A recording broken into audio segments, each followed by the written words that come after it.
मेरा ये सौभाग्य है कि मैं इस बार आपको प्रयागराज में इंटरव्यू कर रहा हूँ। मैं यहाँ पला बढ़ा हूँ। तो मोदी जी आए बनारस में, काशी विश्वनाथ कॉरिडोर बना, काशी जो है एक विश्व मैप में आया।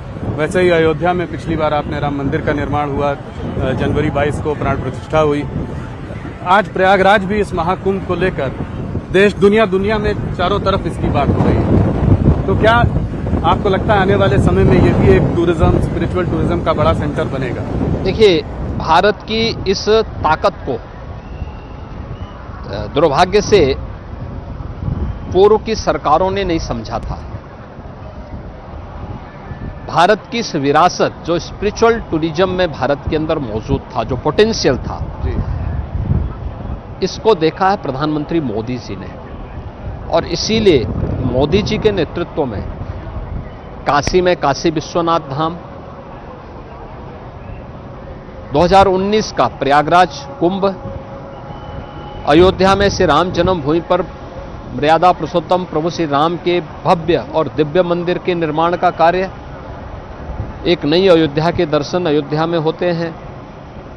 विंध्यवासिनी धाम में मां विंध्यवासिनी का भव्य और दिव्य धाम और कॉरिडोर का निर्माण, उत्तराखंड में केदारपुरी में केदारनाथ धाम, महाकाल में महालोक का धाम, ये सभी करोड़ों श्रद्धालुओं को अपनी ओर आकर्षित करके भारत की स्पिरिचुअल टूरिज्म की ताकत को दुनिया के सामने उस ताकत का एहसास करा रही है। और मुझे कहने में कोई संकोच नहीं कि आज से 8 साल 10 साल पहले तक उत्तर प्रदेश के अंदर टूरिज्म में उत्तर प्रदेश तीसरे नंबर पर था।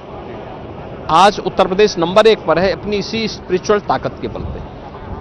और इससे न केवल यहाँ पे लोगों को नए अवसर मिले हैं, बल्कि आर्थिक उन्नयन में भी इसकी बड़ी भूमिका है। यहाँ की इकोनॉमी को भी इसने एक नई ताकत दी है। मैंने सुना है कि 7,500 करोड़ रुपए जो है लगे ये सब भव्य आयोजन करने में। यहाँ पे इस एरिया में इकोनॉमिक एक्टिविटी कितनी बढ़ी है सिर्फ इन दिनों में, इन 40-45? देखिए, मैं जो 7,500 करोड़ रुपए खर्च हुए हैं वो केवल आयोजन में ही नहीं, बल्कि प्रयागराज सिटी को जोड़ने वाले जो कनेक्टिंग मार्ग्स हैं, हाईवे हैं, उनमें, रेलवे स्टेशंस में, एयरपोर्ट पे, और प्रयागराज सिटी के सर्वाधिक यानी एक व्यवस्थित डेवलपमेंट में रोड, ओवरब्रिज, अंडरपास, फ्लाईओवर्स, इन सब में मिलाकर के इतना खर्च हुआ है। और ये सारी जो भी आप यहाँ पे समागम देख रहे हैं और अगले 45 दिनों के अंदर देखेंगे, इससे उत्तर प्रदेश की इकोनॉमी में कम से कम 2 लाख करोड़ रुपए का इसके माध्यम से ही ग्रोथ होने वाली है। तो यह एक नई इकोनॉमिक्स उत्तर प्रदेश और भारत दुनिया को देने जा रहा है कि आप जब भी अपनी ताकत को पहचानेंगे तो ग्रोथ इसी प्रकार से आगे बढ़ेगी। 2 लाख करोड़ मतलब करीब करीब 10% जीडीपी, यूपी का जो जीडीपी होगा उसका 10% योगदान अकेले महाकुंभ देने जा रहा है। बहुत बड़ी बात है ये, आपने इसका विजन हम लोगों को बताया। आइए चर्चा जारी रहेगी, मंच में बैठते हैं। इसके पहले कि हम लोग चर्चा जारी रखें, थोड़ा सा हम अपने दर्शकों को दिखाना चाहते हैं कि ये कुंभ के आयोजन में क्या हुआ, लोगों ने कैसे रिएक्ट किया। हमने देश भर से लोगों से बात की है, कुछ ग्लोबल लोगों से भी बात की है, तो उसको हम लोग अपने स्क्रीन में दिखाएंगे। आइए।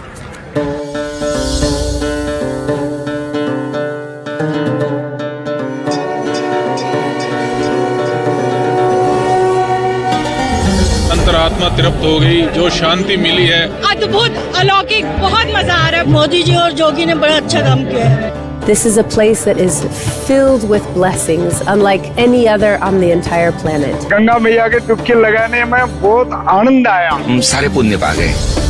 Bringing hundreds of millions of people together is a massive work to do. My gratitude to our Prime Minister Modi ji, together with Yogi ji, what he has done. It's unbelievable. We didn't expect it to have such a huge experience. Prayagraj प्रशासन की बहुत अच्छी व्यवस्था है। हर चीज की अगर पूछते ना तो सही तरीके से बताते। इतना सुंदर नजारा अभी तक देखा नहीं मैंने। बहुत पावन फील हुआ। पहला ही महाकुंभ है करके बहुत अच्छा लग रहा है। धन्यवाद देना चाहूँगा मुख्यमंत्री योगी आदित्यनाथ महाराज जी का। आस्था का संगम है, पूरा जन सैलाब उमड़ा हुआ है। We can see with our eyes the reality of sadhana, of त्याग। हमका मन ये कह रहा है कि हम तो यही रहो।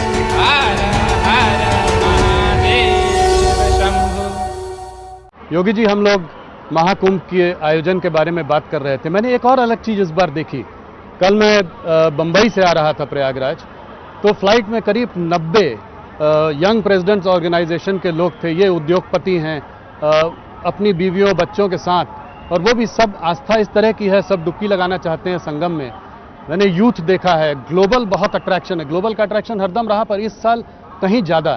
तो ये सब कैसे पॉसिबल हुआ? कैसे आपने आउटरीच किया इन सब के लिए? देखिए, महाकुंभ के आयोजन में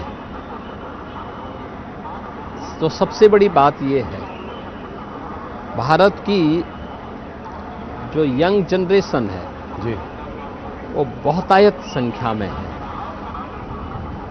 कुंभ की जो अवधारणा थी, जो पिछली सरकारों ने बनाया था, वो मात्र ये बनाया था कि कुंभ का मतलब बुजुर्गों का एक आयोजन जी, और उन्होंने उसके लिए कोई सुविधा नहीं देते थे। कुंभ को गंदगी का, भगदड़ का, अव्यवस्था का एक पर्याय बना दिया था।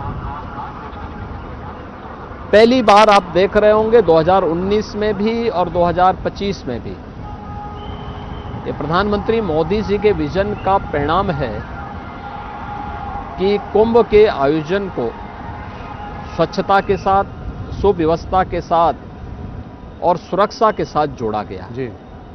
और ये आयोजन इतने भव्य तरीके से आयोजित हो पा रहे हैं, तो स्वाभाविक रूप से जब आस्था और आधुनिकता का संगम होगा तो युवा उधर आकर्षित होगा।